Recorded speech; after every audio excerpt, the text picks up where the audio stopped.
ని అందులోకి మర్జ్ చేయడం జరిగింది. సో, చాలా కాన్‌ఫ్లిక్ట్స్ వచ్చినాయి. ఐ వాస్ లిటరల్లీ పిచ్చెక్కిపోయింది నాకు. ఏం జేయాలో అర్థం గాలేదు.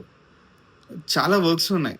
ఐ మీన్ ఆల్‌మోస్ట్ 3 వర్క్స్ ఉన్నాయి. నా యూజర్ స్టోరీ అంటే డెవలప్‌మెంట్, ఇంకా బగ్స్ ఫిక్స్ అండ్ వేరే వాళ్ళ యొక్క ఇంప్లిమెంటేషన్ చేంజెస్ అది కూడా నేనే చేయాలన్నమాట.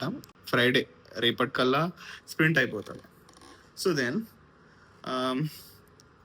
నిన్న మొత్తం వర్క్ ఏం అవ్వలేదు. ఇట్స్ కంప్లీట్‌లీ శూన్యం. ఆ డే అంతా నాకు నిన్న మంచిగా అవ్వలేదు. ఇట్స్ నాట్ మై డే అని చెప్పేసి అనుకో. అప్పుడు ఇంకా పడుకున్నాను. పడుకున్నా కూడా అవే పిచ్చి పిచ్చి థింగ్సే. అది జరగలేదు, ఇది జరగలేదు. ఈ డిస్కషన్‌లే జరిగిపోయినాయి. సో, అప్పుడు ఐ ఫెల్ట్ వెరీ బ్యాడ్.